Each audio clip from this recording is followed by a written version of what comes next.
Isusha is its name. Try one day to destroy it. I don't think I will be able to. I belong to its master now. I am sorry. Do not act now or read this aloud.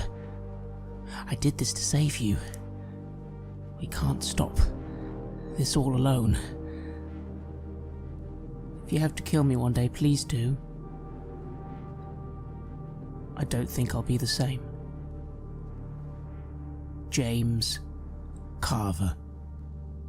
That's what it said. When I read the note you'd left me in the car after we'd left Berlin behind, you were fast asleep in the back seat. Asleep like an innocent child who had wept itself to peace after having lost its pet. And my body was burning up with pain from the stab wounds and the searing agony left behind by the blowtorch. Isusha. So that's what it's called. The giant being that you call forth. That's who gave you those markings. And that's who owns your soul. All to save my life so we could finish the job. No, Carver. Please don't ask me to do this. If you're not the same, then neither am I. I've gone back to being a soldier. Just a piece of meat in a big war. Only now I'm 20 years older than when I was first put in the field. If you're not meant to survive this, then neither am I. We'll kill them all. Isusha, the incarnate, Chigidio. But please don't ask me to finish this alone. This is Red Moon Roleplaying.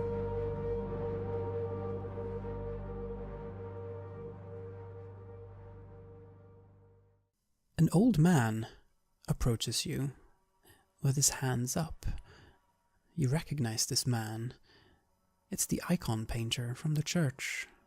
He moves towards you slowly, very careful to show that he has no ill intent.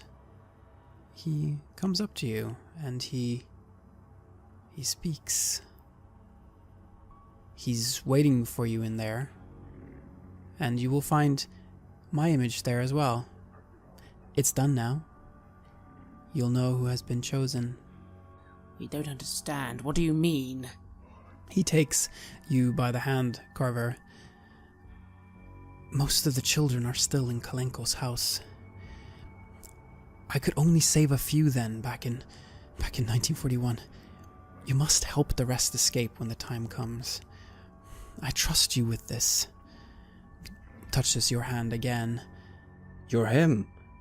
You're the man that helped people escape from the house. Yes. My name is Diministerov. I was with Ivan Chizenko back when Chigidio was first pushed away from this world. Unfortunately, it seemed as if he's found a way to come back. And unfortunately, many of the children are still trapped in there. We couldn't save them all. You must do that now. You must save the rest of them. They've been tortured for an eternity. You cannot let it continue. You're the one that he once called his ally? Ivan, he did not want us to save any of the children. He said that it was too risky. And yes, there are risks, as there are with everything in life, but none of us can know that these things will come to pass. We cannot protect everybody from all possible future dangers. We can only do what is right here and right now, and we can protect the weak and the innocent, because what would the alternative be? What was my alternative? I couldn't allow them to suffer endlessly. I couldn't protect us from all evils in the future anyway. I couldn't lose my humanity, and I implore you, please do not lose yours. Please, save the children. Why is this happening? Do you know? Tell us now. Why? This military coup, it all just seems so mundane. What's going on here right now? What is the purpose of this? Is he trying to, come forth into our world and rule it like a king or something? I believe that Chikitiel he's trying to manifest in this world. He is trying to move his citadel here to create what would be hell on earth. We must stop this. We must not let him succeed. I believe that with the painting, now that it's done, I believe it can help solve this.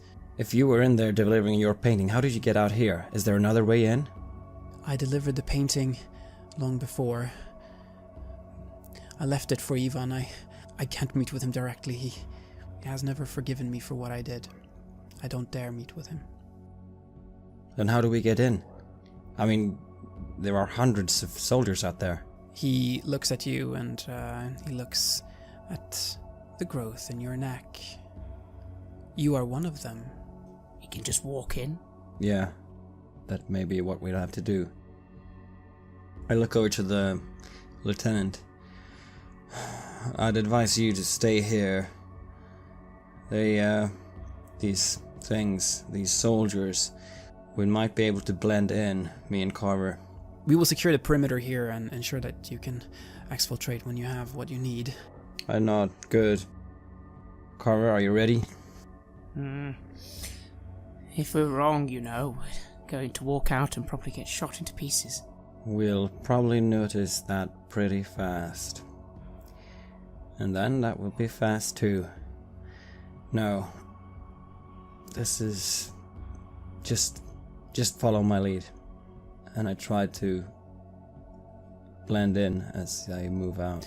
You start to move, and as you do that, the icon painter, Dimi Nesterov, he speaks to you as well. I pray that you will do what is right.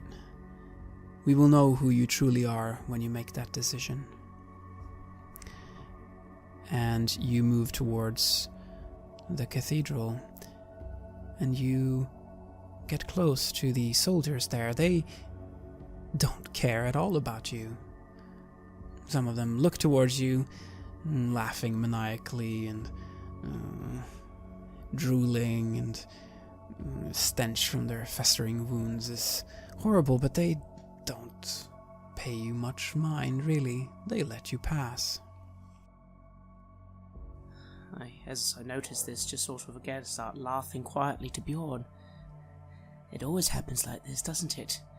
Every obstacle that should kill everyone, and we can just walk through. It's almost like it was all meant to happen. The wooden gate that leads into the cathedral is partly rotten and falling to pieces, so getting in is no problem. The first room that you face is the sacristy. The altars remain standing here, but half the wall is crumbled and the black floor in here is cracked. The stained glass windows have been blown out and prismatic shards glitter among the dried leaves. There's a few icons that remain hanging on the walls, and all the faces are black. And then there's the big church room. A wooden sculpture of the crucified Christ is hanging above the crumbling icon wall. The Christ image is blackened and scorched, and stares silently at spiraled stone pillars that support the roof. 3 black chandeliers hang by thick chains on the ceiling, and all candles in the room have burned out. The sun shines through the broken rafters above, casting ghostly shadows, dry leaves that swirl about on the floor and in the air. And Ivan Chezenko is waiting for you here. He seems impatient, stressed. Carver, you feel fear coming from him. Something you have never felt from him before. He looks up to you. I move up to him, my grenade launcher slung across my back, and over the shoulder I have the submachine gun down by my side, hanging, and I give a little smile, and I say, Ivan, look how much has happened since last we met. You're here. Good. Just in time. We need to go to the crypts. Follow me. I shrug and look at Carver. I just nod, although I take a moment to look around and see if I can see where that painting used to be, or if it's here now. You don't see a painting here. It must be somewhere else. In here there's tombs to an old family. You can see the Durnova family that's apparently rested here in the church since the 1300s. There's tombs in parts of the church room up here, and then there's a stair that's going down into what must be crypts or catacombs underneath the church. I nod and just start to follow. How is this happening, Ivan? I see it now. These men, he is somehow directly bringing his minions into this dream. Our dream. He's bringing them on such mass. How has he achieved this? How is that even possible? After what we've been doing to stop him, how does he still have this trump card? The Demon Prince has not been vanquished yet. You have perhaps taken down his incarnate here, and you have taken down his incarnate in the dream, but he still has one incarnate remaining, and that is all that he needs. I believe that all the power is now concentrated in this one incarnate, making it more powerful than anything you have faced before. Our foe is not vanquished yet. We have much work left to do, and the only one that can help us to do it is the Archangel. We must summon the Archangel. I just nod and I lean forward a little more. Perhaps we don't have time, but do you know the name of who I serve now? We all serve different masters. I can only hope that you will find it in you to serve God at the end of the day. Forsake all other masters. We met with the painter outside. He said he delivered his work here. Yes, that is where we're heading. And he's leading you down a narrow stone stairway of black basalt that winds down to the crypts. It's about 20 meters below ground level. The stairs here lead into a corridor that's illuminated by burning torches. There's stone statues of 12th century knights that stand guard at the narrow entrance to each of the crypts. And you see that they seem to contain various noble families. The oldest one going back to about the year 1050 and then up till about the 15th century. You can even see that in one of the crypts the members of a Chesenko family are interred. And beyond the crypts are an underground chapel where you see light shining. Inside, hundreds of thin wax candles burn, placed in bowls of sand in front of saintly images. The chapel's walls are covered with images of the Madonna. Some images depict the Madonna and child, but in most, the child is missing and the Madonna stares out with cold black eyes. There's a well in the middle of the room, surrounded by a well-kept iron fence. Musty, cold wind rises from its mouth as you pass it by. And behind meticulously smithed iron gates, there's a full-sized Madonna statue, completely black, cast in iron or some other black metal. It's a Madonna without a child, and in front of it a small forest of offering candles are burning. The completed Madonna icon that Dimi painted is hanging on the barred gates here. The Madonna's face is that of a stern woman, but at the same time it looks just like Carver. Chesenko stops in front of it. I stop too. This is the Black Madonna. She wishes to possess one of your bodies. You will never feel her presence, and hopefully the demon prince won't either. Only the Madonna can crush Chigidiel and save you from the disease which is consuming you. Possess our bodies? And who of us should do it? Wait, before that, I kind of start to feel my face, the beard, the tattoos. I still look so different now, I imagine. What is the Black Madonna? The Black Madonna is whom I serve. It is the Mother of God. I stand and I stare at it. And I go, and what does the Mother of God want, Ivan? I frown a little and I go, I'm not saying we're not going to assist you, but you need to tell us now. We will not be fooled again. You will do and fulfill the role that Magda fulfilled in 1941. You will carry the Black Madonna. You will be a vessel for her. You will use your blessing to hide her from Chigidiel. You will find the incarnate, and this incarnate, he points to your grenade launcher, this incarnate will not be taken down by that. The Black Madonna, however, can take him down.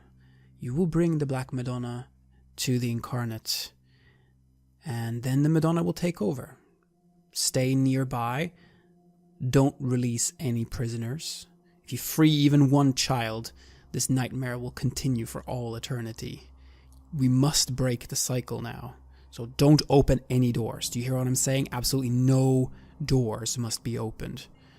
It was a disobedient servant that brought this storm over us, Dimi. It will not happen again. No one leaves the house. What do you mean?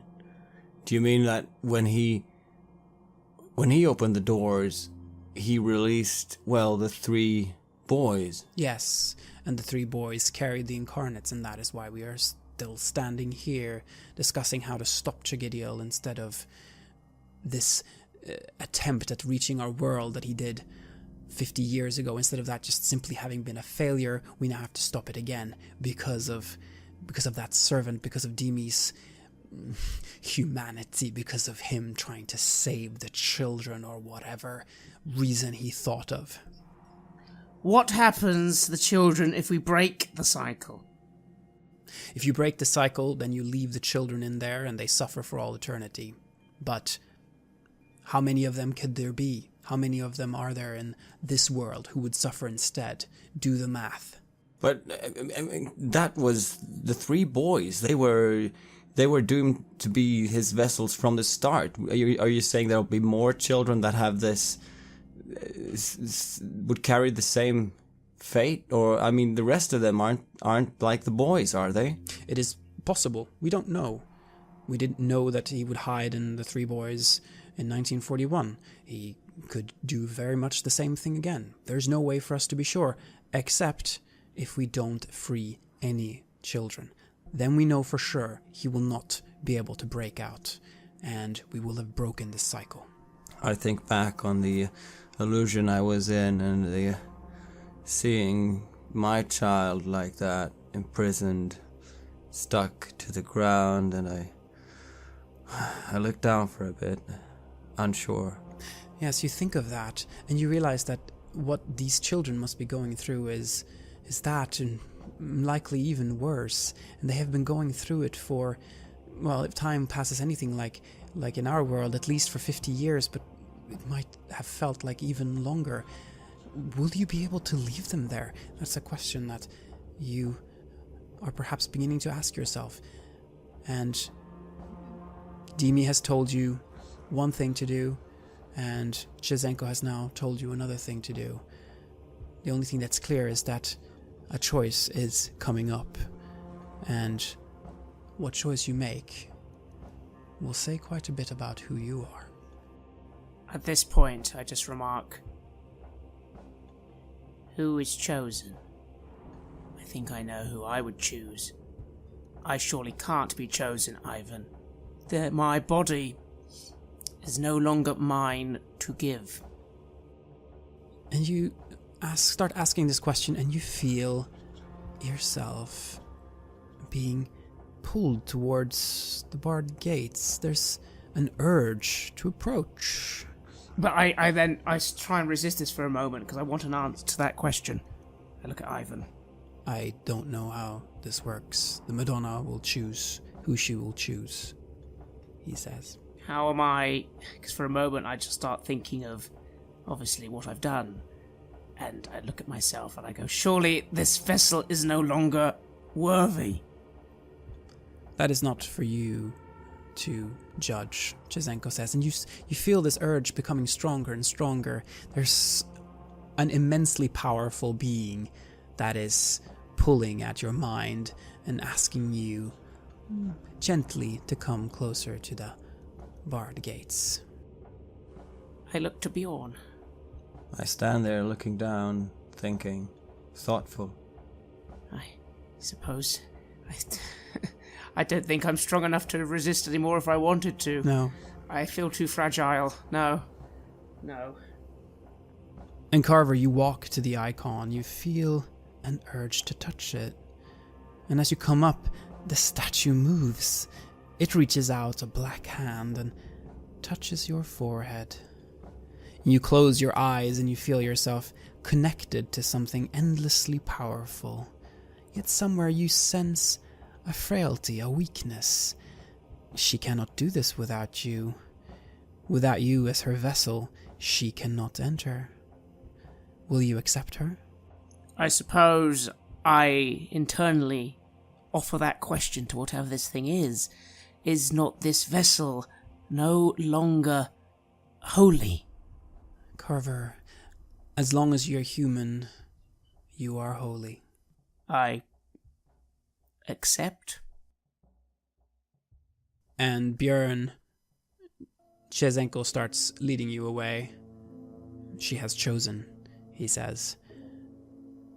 Do you let yourself be taken up, or do you resist?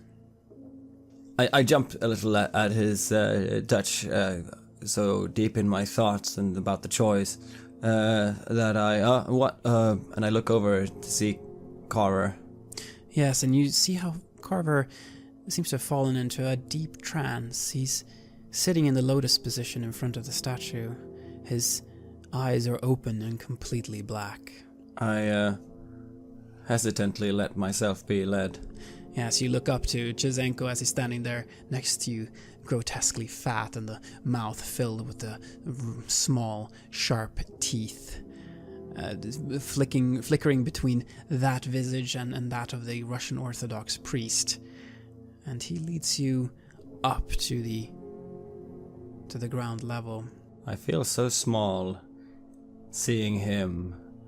Being led away from Carver, I feel small and lonely and powerless. Yes, and up there you can hear the legionnaires howling, laughing, and snarling. Bjorn, the larvae, they're out again, droning, chanting. It's as if their droning is synchronized with the rumbling from the ground that continues. And you wait and wait. And I see them, and I let them sing their song, and I stand there, and I sit down, and I stand again. Yes, and the afternoon passes, and the night passes, and it becomes morning. And that is when you hear a large crash from below. I jump to my feet. Look around. Is Ivan here? Ivan is still here. He also heard it, and he's running towards the crypts. I follow him. Yes, you follow Ivan, and you come down, and as you get down again, you notice that the barred gates have been torn open from the inside. All the candles are blown out, and the statue is gone.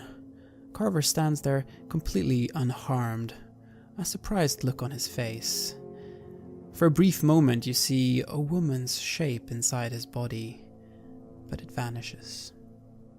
Carver, you have no idea what happened, but you are here, and you have a purpose. You must get to Kalenko's palace before it's too late. Before Chagidio moves his citadel to Elysium. Before he manifests in our world and spreads suffering, death, and torture throughout northern and eastern Europe. Millions of people's lives are at stake. But more importantly, your life is at stake. And so is yours, Bjorn. I look down at myself. Do I still... Has anything changed? Do I feel different? Other than, obviously, the very big difference. Does anything else feel different? No, you are carrying someone important. But everything else is still the same. The boils are still there, itching, and yes, the other feeling, it's still there. You're carrying two very different presences within you. Huh. I look at Kara and... Is it done? Are you... I think so. Yes, we need to go to Kalenkov's palace. That's where he is. That's where we must go and finish this. This is the only way to finish this, Bjorn. And I lean over and I just say, but what comes next? We still have a choice. Yes, we do. Yes, we do. And I just start walking up the stairs. And I nod towards Ivan and I follow Kara. Ivan stays down here and he yells after you. God will be with you. And he smiles at you with a mouth filled with these razor-sharp small teeth. Yes, as I walk up the stairs, this is all inward. I just am thinking, is this what I was for the whole time? Is this, I think, on what I have learned about myself, about the parents I perhaps never knew, about the incident. I still don't know why that... I still don't remember what happened on that day. And I suppose inwardly I kind of would ask, well, I'm trying to ask this force, like, does it know why? Why do I remember things that couldn't have happened to me? Is the answer? There is no answers coming to any of your questions that you are asking now. There's only this request to get to Kalenko's palace. Things will be solved there. You just need to get to Kalenko's palace. Very well. And I just laugh a little and move forwards. I want to laugh too, but I can't. I'm just saying that we should still be able to move through them, just like we did on the way here. Yes, you peek outside the church, and yes, the horde is still standing there. They look towards you, but they pay you no mind, snarling and laughing. And you're able to pass between them just like you did last time. They do not know what you're carrying.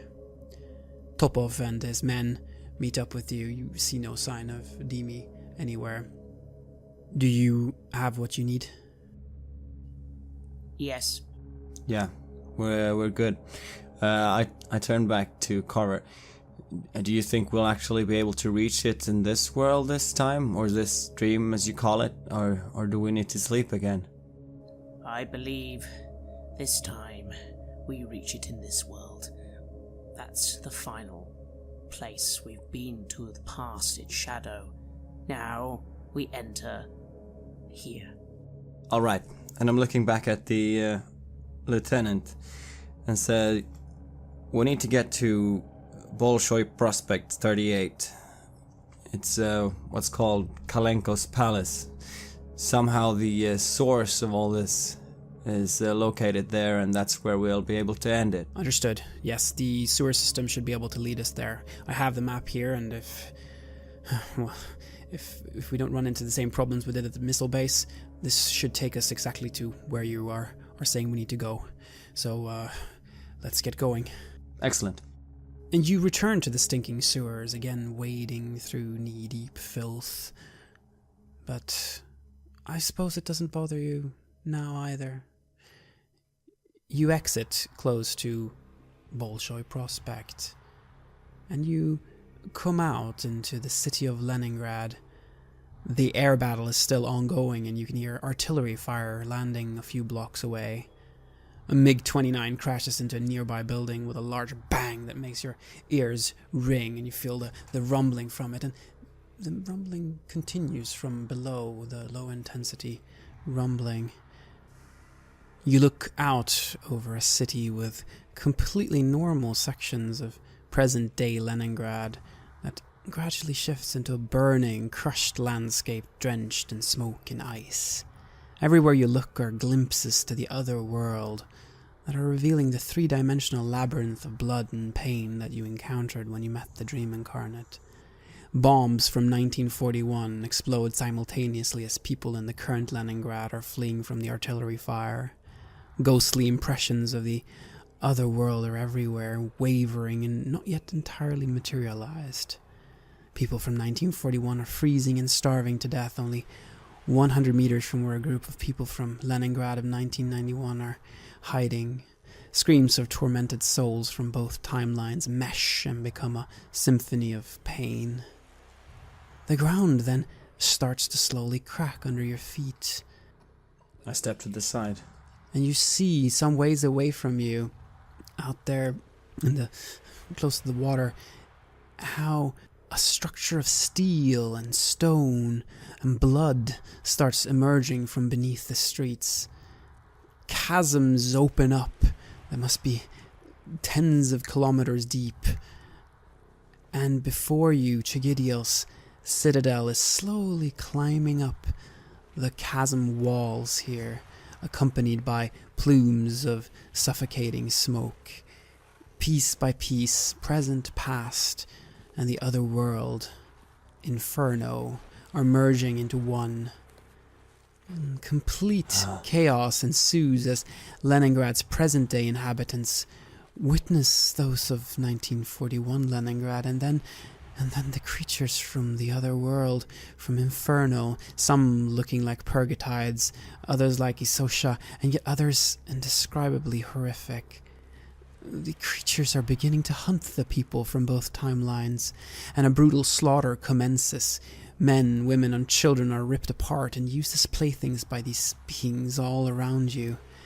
The soldiers are pushing forward. You're somewhere on Bolshoi Prospect, coming up towards 38, but where is it? You start losing your way, and you find that all of a sudden all of Bolshoi Prospect is just gone. You are at the factory, at the incinerator. In the rafters above you see winged beings, and among you now are hundreds of tortured souls slouching towards the incinerator. And yet you can see both modern Leningrad and 1941 still somewhere all around you, everything burning and twisted. The tortured souls are among you now, surrounding you, and they're pushing you forward, pushing the soldiers forward to the incinerator. The heat is intense, and the KGB soldiers start panicking. Even for them, this is too much. Björn, you see Vova. He's pushing his way through the horde of tortured souls. Barricade, I'm here, he's yelling. Vova! Come, I'll try to make my way to him so we can... You try to make your way over to him so that you can meet up. Carver, what do you do? I laugh at all this horror, all this madness. I know my mind should now break, and I think the only reason it hasn't is because I feel I've accepted that it already has, probably.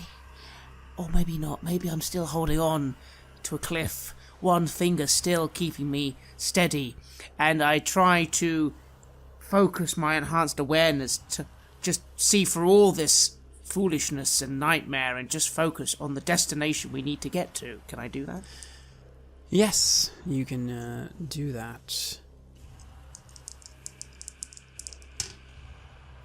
And I got 19. You see Kalenko's palace. It's right over there. But all these tortured souls are in the way, and they're pushing you closer and closer to the incinerator. And Bjorn, you're making your way over to Vova. Carver, you see a distant figure that's waving to you. A translucent silhouette. A child. It looks like one of the children you rescued from Camp S-17. Several figures join the first one, and till you are suddenly surrounded by hundreds of translucent silhouettes.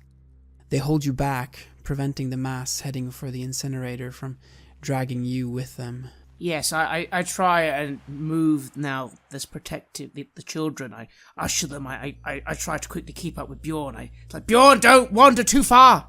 And Bjorn, you reach Vova, and he touches your shoulder when you get to him. I found you. Something drew me here. Told me that this was... I go to hug him. And he hugs you back. And he's wearing his uniform. He still has the night vision goggles up, even though they have no purpose here. Something told me that this was where it was going to happen. That this was where he was going to rise. That I needed to come. Yeah, this is where it's going to happen.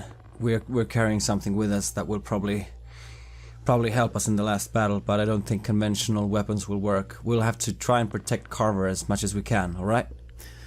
Alright. And he touches you again. Bodycut, when I came to Hamburg, I came to kill you. You destroyed my life. You took everything from me. Hell, you even tried to kill me to protect yourself and your family.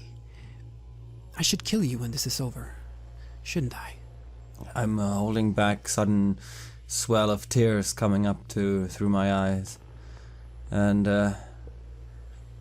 I say I would rather die than live anymore without you. And he looks into your eyes and he says, I don't think I can kill you. And he gives you a passionate kiss and he embraces you.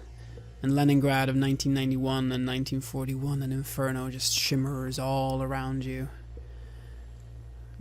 And he pushes you away. Let's finish this now. There'll be plenty of time to kill each other later. And I get caught in that moment for a little while as it happens and everything around. And then as it pulls back, I draw a breath and yeah, let's go.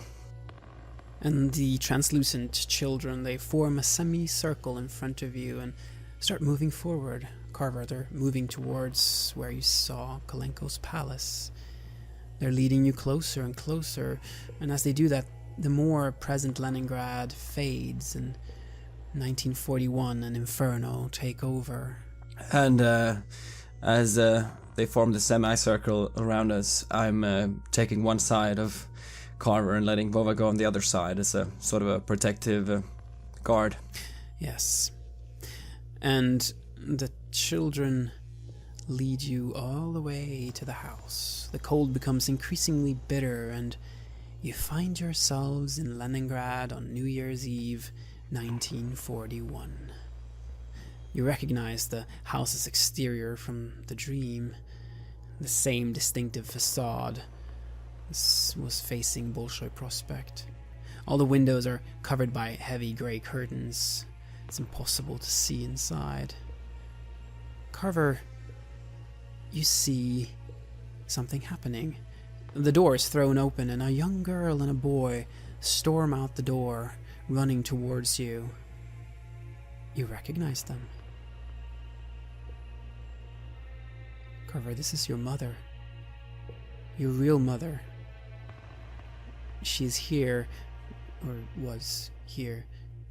And your father, too. Were they both here?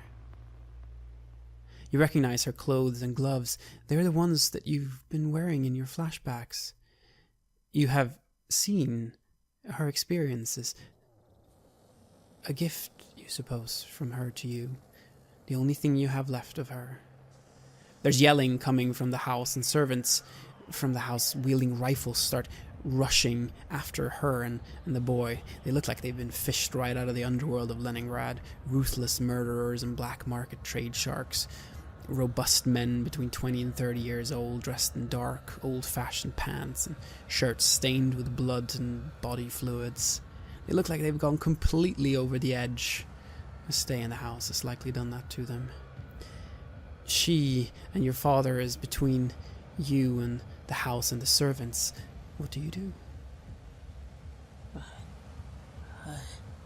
So wait. I close my eyes for a moment and think. You'd think I wouldn't have time, but I notice these days, these last hours, every time I close my eyes, sometimes it seems like hours go by when... to think. I've been them. Every flashback I've had has been... I've been them. That's right, isn't it? Yes. Isn't it? Yes, you know this now. You have been them. You have seen what they saw. That all makes sense. Perhaps. Then that means they were some of the children. Were they some of the escaped children? Yes, they must have escaped, but yes, perhaps not in the batch that escaped with Demi. Perhaps they were able to escape before. That's the only explanation you can think of. You didn't see any flashbacks from the camp or the clinic. They don't seem to have been there. They must have made their way out before. Yes, before it truly began, before the children were used for the suffering, maybe. I start walking forwards again. My mind's racing. For a moment, I almost feel confident enough to go back to that moment where I did what I did, thinking I'll remember. I don't think I will, though. That still seems different. That still seems to be the final missing piece, doesn't it? Maybe that wasn't important. Maybe it never will be. One last piece. I look to Bjorn, I look to Volva, I look to the children, and we're walking, and these men... What's happening now? I start walking towards the building. If you start walking towards your mother and your father, then you notice them raising their rifles. They're about to fire upon you. And the KGB soldiers see this, and they immediately start opening up on the house, firing on the servants. There are many of them firing from the windows and the doors, and this allows your mother, the girl, and the young boy, it allows them to come up to you, Carver. They come up to you, and you're able to get into shelter. The KGB soldiers are returning fire, launching grenades. The servants are outmatched technically, but there's so many of them. I look to my parents for a moment, and I then turn away, a tear falling down my cheek as I go, I'm sorry I have to see this. And I chant to summon assistance. Yes. Yes, 17. 17, who do you summon? I summon Isosha, and I call his name, and I go, kill all of them, get them out of the way. Yes, and Isosha appears here. It doesn't seem to have been such a long trip for him. He appears very, very quickly. And this massive 3-meter being of metal, it starts charging into the house, and you can hear large crashes when he's swinging his blade around. You can hear the servants being cut down in droves, and the fire from the house stops. And I shout to the lieutenant, "Don't fire at the big thing! Focus on the house!" I've also removed one more stability, bringing myself to -8. You are one step away from being broken. And it becomes eerily quiet. The KGB soldiers are panting and peeking around whatever cover is here towards the house, but there's no fire coming back. In front of the house, the snow is deep, and only a narrow, well-trodden path leads up to the entrance. You see 2 small things wrapped in small blankets outside of the house. There's a heavy set of doors that leads in. I start moving forward confidently, knowing that Isusha is there. I tell him for the moment, I say, stay close and be ready. And then I run to those blankets. You see, wrapped in these small blankets, there's 2 infants that are lying, frozen and starved to death. They're just dead out there before their lives had ever had a chance to begin. I follow up and continue to stay nearby Carver. We need to finish this now, Bjorn. There's no more time for questions. Let's just go in, and I just start walking straight in. Yeah, let's go. Right. You come in to a hall that appears as it did in the dream, but it's more decayed. Doors open into a dark hall with a low ceiling. The wall plaster is flaked away completely. An oriental mat soiled with filth and dried blood lies on the floor. An old crystal chandelier with burning candles hangs from the ceiling, casting a ghostly light. There's paintings of noblemen, probably Kalenko's forefathers, that line the walls. Pictures are blackened, each face twisted as if in pain. When you look at them, the faces appear to move, as if trying to shout something. There's stairs that lead up to another floor, while locked doors on the left and right lead to the rest of the house. Straight ahead, 2 doors lead to a huge lounge. The air is below freezing and stinks of rot and something indeterminate. There's a body lying here. A tall, slim man with grey hair. Dead. The traces of having been strangled around his neck. This is Nikolai Kalenko, that you killed in the dream. I move up to him. We're back. Seems like it's just like when we left it. The question is, where is he? And I just yell out, "Where are you?" You feel, Carver, you feel this powerful presence. It's ahead. It's past this hall. It's the door in front of you as you pass through the hall. That's where he is.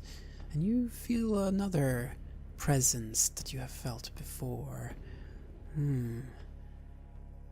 Nigel Harcombe is here. What? What? He is beyond the door, Bjorn, and Nigel has come to play as well. What the fuck is he doing here? He can't think this situation is good for him. I then turn round, and I by this point I've motioned to the soldiers, like, protect the children, keep them out, keep them safe. That is all you're good for now. And I nod to Bjorn. The soldiers cover the girl and the boy and make sure that they are safe out there. Well, you hope they will be safe at the very least. Who are they? Some of the children kept in here? The ones that we are supposed not to set free? They aren't those children, no. They were children, I believe, that escaped before it all happened. They need to be safe. They will be safe. It's fine. I am not convinced, but I nod. If we somehow can convince Harcombe that we really will take down Chigidio, then whatever promise has been given to him is, well, void. So that might convince him. How can we convince him to stay out? If we can convince him that we will take down Chigidio no matter what, then maybe he will, Do you understand what I'm trying to say? I nod a little and I go, Bjorn, you can do all the talking you want to him. I'll support you. If he won't get out of the way, we'll just have to make him get out of the way. That's all that matters. Are you ready? I look around for a moment and go, I feel there's no point in... We don't have time for any more looking around, no more time for any more clues. We have to do this now, or... And I look behind me, back to the city, back to the horror. It'll be too late. Fine. Let's do it. Yes, and you walk up to the door from which you feel the presence, and inside is a library. Books are scattered on the floor, and the bookcase's glass doors are shattered, covering the floor in glass shards. The shelves are lined with the skulls of more than 100 children, Some are polished bone, while others are freshly rotting. Heavy, half-torn easy chairs stand in the middle of the room, and a chandelier burns in the ceiling, but its light does not reach all the way down to the floor. There's a thick darkness that rests over this room, no light penetrating it. It's freezing cold. There's a man waiting for you here. He looks like the two other incarnates you have met, a short-grown and swarthy, fat man in his 40s. He's dressed in a somewhat old-fashioned suit. Carver, but he is much more powerful. He has the power of both the vanquished incarnates, and he has the suffering of all the children here strengthening him. There's hundreds of them in this building. He looks to you, bemused.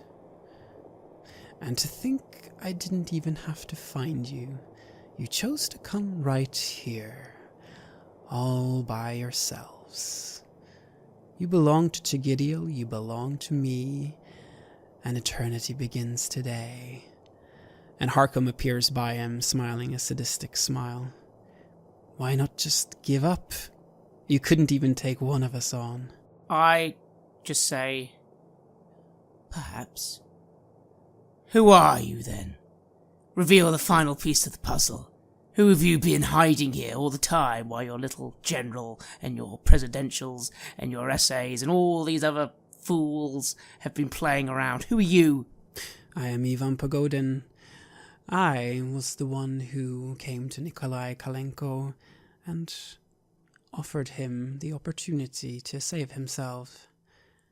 I am where it begins, and I will be where it ends for you.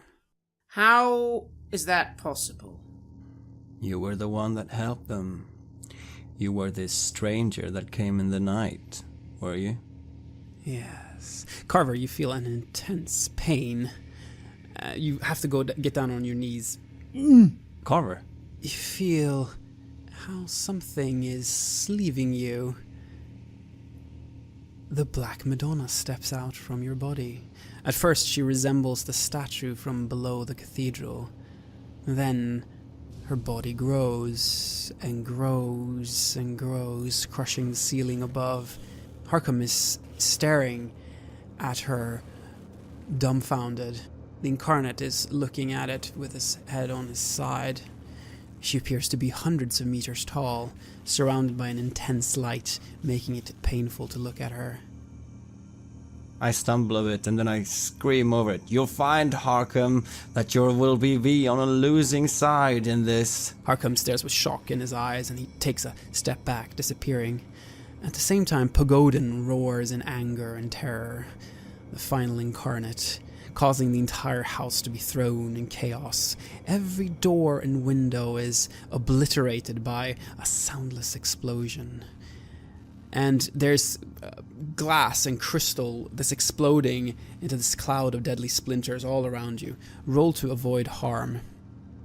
I stumble a bit and then I try to throw up my arms and take cover.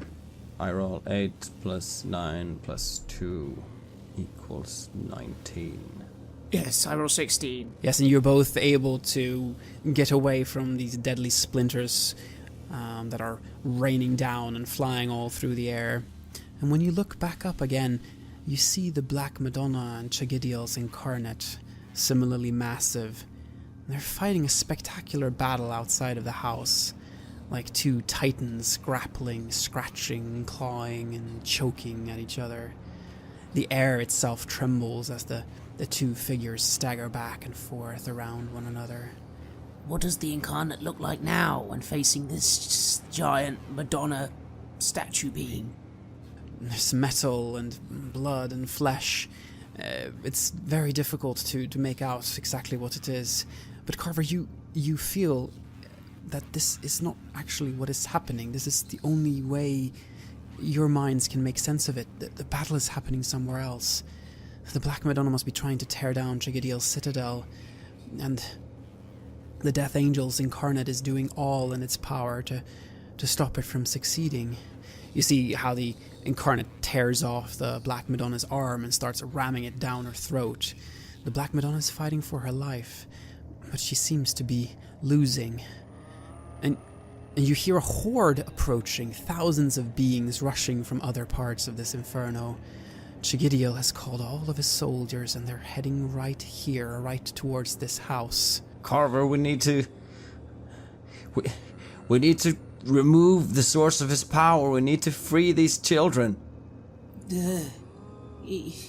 Yes, but how? I feel so weak as I sort of stumble up from my standing point. I help him up. Yes, you help him up, and you hear steps approaching, heavy steps, and you recognize these steps. You have heard them before. You have heard them in the clinic. You have heard them in Pagodin's mansion. You see 3 shadowy figures appearing. It's the 3 women, the Nephirites. They approach in a decisive way, looking encouragingly at you in their terrible visage. Aliona, the one with the gurgling voice, who's had her throat cut, says to you to fulfill your destinies, free the children. Our time has come. And I pull out the grenade launcher to have it ready. Carver, come on, we need to go now. Wait, one more thing for the children. I'll put my hand down to the ground and try a final summoning spell. 7. You embrace this all the way, Carver. You see, Bjorn, how the tattoos now cover him completely, and you summon an army of purgatides. There's thousands of them in front of the house now, and the 3 women, the Nephirites, they walk up to them and stand together with them. We will keep Chigidiel's forces at bay, but you must act quickly, they say, as the 2 armies clash in front of the building. You have made your choice, Carver. The last things I say, I just nod, and I just say to, as I've summoned so many, free the children. Free the children. And my mind breaks. You're still able to do things. You're still in control of your senses. Where do we go? I mean, I know that last time it was just a bottomless pit, but do we know if there's... are they just going to be kept around the house, or...? You start pulling open doors, and inside each of the doors you find children tortured in horrible conditions, some having been cut open, tortured. There's many bodies, but also many children that are alive, and they look up to you, and there's hope in their eyes, and you see in them your daughter. You see them begging you, save us, free us. I want to go back to Mommy and Daddy. As one by one we go through the rooms, I open all the doors, I remove any potential things that would keep them chained there or whatever, and I try to get them free, and I shout at them to run and be free and get out of here. Yes, and Carver, are you doing the same? To be honest, nothing is logical or sensical anymore. Everything seems to have just become like a kaleidoscope of fire and pain and doors. And I'm just sort of... Bjorn's probably having to push me along every step of the way, but I am just trying to assist, because that's all that... Just throw open doors. Throw open doors. More doors. Open every door! You do that, and all of a sudden, appearing in front of you is a very surprised-looking Nigel Harcombe. He looks desperate and afraid. Why can I not leave this place? You did this, didn't you? He's pointing accusingly at you. I look at Harcombe, and for a moment, I guess suddenly everything snaps back for a moment, it seems, and I just go, funny, Harcombe, isn't it? What happens with us pawns? If you want, I can give you an escape. Would you like that? He just looks at you with maniac eyes, and he seems to be lifting his hands as if to do something. Oh, you want to play it like that. Isosha, cleave him in two. And Isosha comes out of nowhere, and this 3-meter being, you hear him sort of crashing through the house, and Harkham moves through space and time, it seems, appearing in a different location. Isosha misses his first cleave with the sword, and you see all of a sudden how out of Isosha's body batches of larvae start eating their way out, and it sort of screams and sort of contorts, but it runs forward to him still, and it does this time hit him, and this massive blade just cleaves him in two. He could not escape this one, and Isosha goes down on his knees, weakened. I look at Carver and I look at Isosha, and then I place a hand on Carver to pull him back, and bring out the grenade launcher. And I mean to put Carver back within safe distance and then launch a grenade from where I would be safe too at the big thing. Yes, and you launch a grenade on Isosha, and the big being is torn to pieces by the grenade. Whatever Harkham did must have weakened it significantly. Carver, if you kill him here, you could free yourself.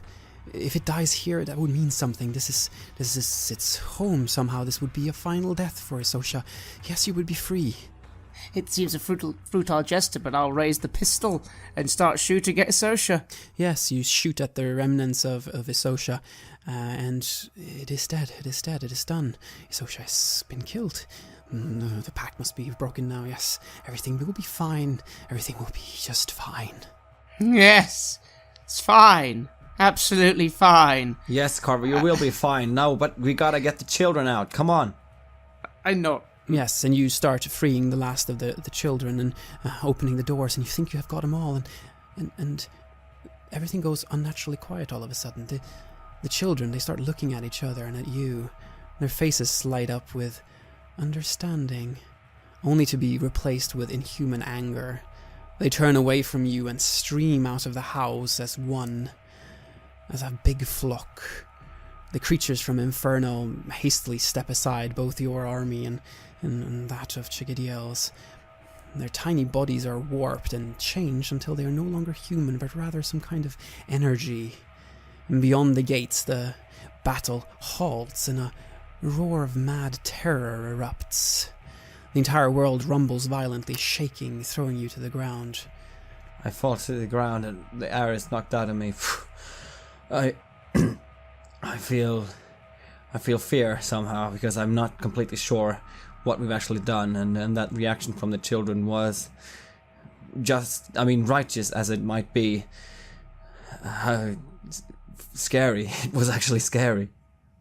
I just weep. I weep at the sight of it all. I weep at everything I've done. I wonder if this is the end now, and just let myself fall. And I take Vova's hand. Yes, you hold Vova, and Carver, you're down on the ground. And out the window you see the incarnate being torn to pieces by the children. Even the Black Madonna flees from the children's wrath. They ignore her, and she fades away into the smoke and fire. The incarnate shrinks to normal size and is devoured by the children. And you see the boils disappearing from your arms. You no longer feel the growth in your neck. I start patting my body and feeling deeper, like within myself, for the crawling and normal feeling that would be under my skin. Yes, and it is all gone, Carver. It is all gone. You're saved. And the children, they are now around you again, and they look to you one last time. Thank you. You saved us. And they slowly fade away, and you hear their laughter as they vanish, and reality starts returning. And that is when this realm is ripped into pieces. Something else has intervened. A massive chasm opens in the house between you. On one side you, Björn and Vova, and Carver on the other side. The chasm widens quickly, and you start to be torn apart further and further. Carver! You will soon be out of reach from each other. Is it possible to try and open a portal? No. No. No. It's Carver. fine. It's over. It's over. I just say, we broke the cycle. We broke it by ending the suffering. We ended the suffering, Bjorn. And that's all that matters, is everything just twirls into a kaleidoscope of colours and madness and sound. Bjorn, the chasm widens and rips you away from Carver. You're thrown off your feet and Vova catches you just as you're about to be thrown into the abyss. I got you. I try to climb up with the help of him. I could let it go. Do you want me to do that? Do you want to do that?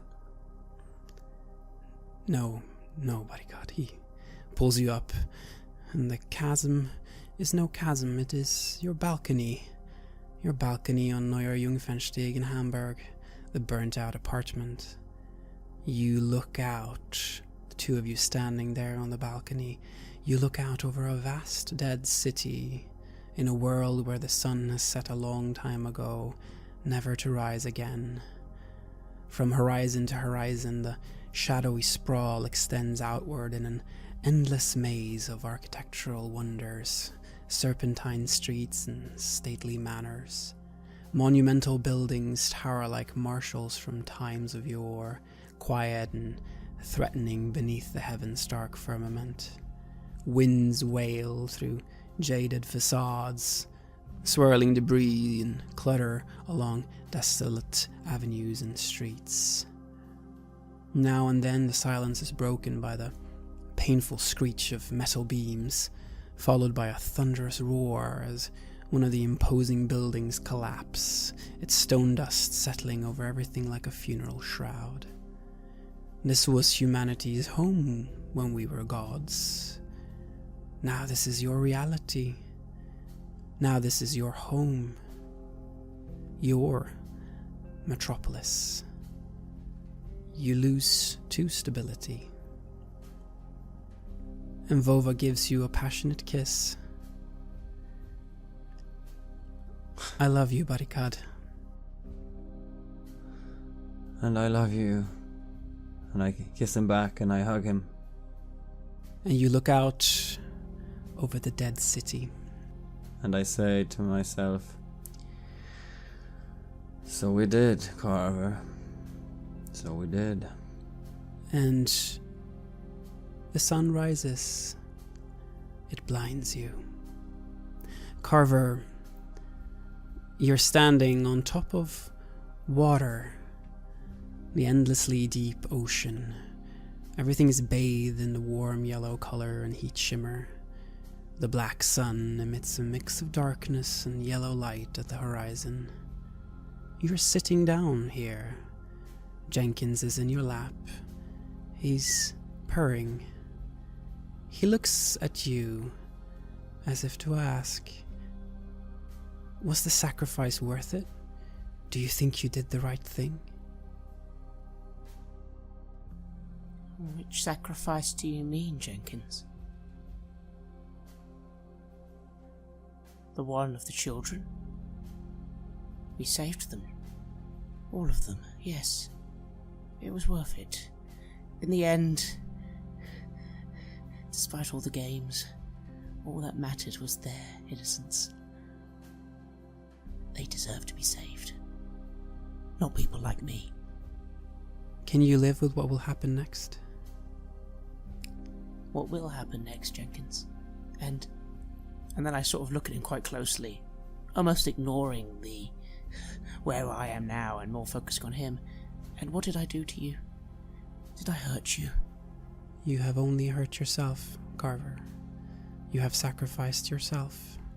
And he jumps out of your lap and he starts walking away across the endless ocean in front of you. And you are no longer alone. Beings just like Isosha are holding you back. They start ripping your flesh off and removing your organs, but all you can see is Jenkins slowly disappearing. He looks back one last time, turns his head, and he and the last of your humanity leaves you. You are now an amalgam of steel, machine parts, and flesh, just like them. a servant. But you still have your mind, you still have your soul. The other beings kneel before the black sun as if to show their fealty, as if to say, Astaroth, behold your servants. What do you say? Can I have a final thought before I say something? Can I just think? Back to the day of the fire. Do I remember what happened now? Why I lived? You remember everything. You remember the pact that you made. You remember the promises that you made, and now all of the promises are being kept. And the black sun sees you. In an apartment in Hamburg, a phone is ringing. The answering machine picks it up. James, it's me, Jen. You rang? When was the last time you did that? Are you there?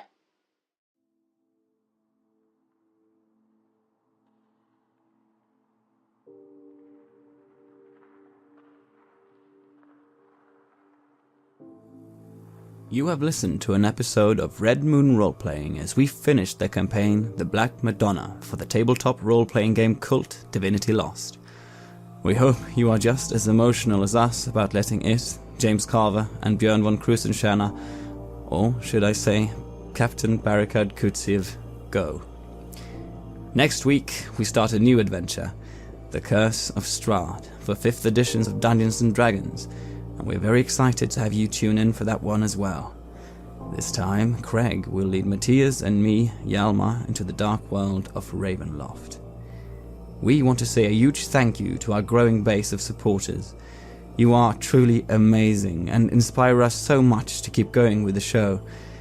If you haven't yet found us on Patreon, please have a look at the links in the description and see if you want to show your appreciation and encourage our work with the show there. While the show will always be free of charge to our listeners, Patreon supporters have access to extra material, such as our bonus Q&A podcast, Ask for the Moon, where we discuss all topics and questions our Patreons have for us. You can even get access to the full-length, raw and unedited versions of our gaming sessions way before they are released as finished episodes. The Black Madonna was originally constructed by Gunilla Jonsson and Mikael Petersen in 1991, with additional material for the 2017 edition by Marco Berman, Matthias Fredriksson, Petter Nalo and Robin Liljenberg. KULT Divinity Lost is published by Helmgast. The music was created by Atrium Carceri and is used with permission from their label Cryochamber. Visit cryochamber.bandcamp.com or their YouTube channel to hear more excellent dark ambient. A new episode of Red Moon Roleplaying is released every Friday. Please like our Facebook page and give us comments, input and feedback there. You can also visit us at redmoonroleplaying.com. Thanks for listening. Looking forward to meeting again next week.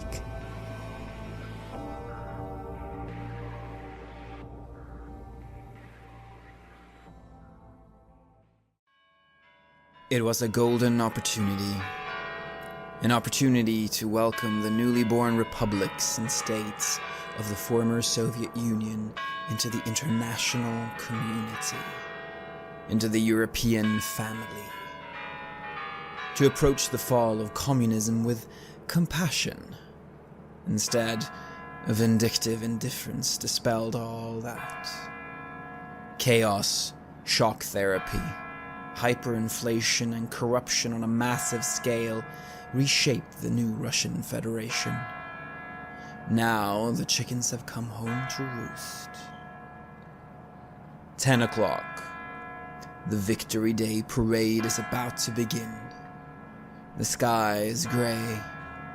Red Square is filled with attendants. Loud hurrahs shared by thousands of soldiers. Tanks, anti-aircraft batteries, and mobile nuclear missile launchers parade in front of stern-looking men. Did anything really change?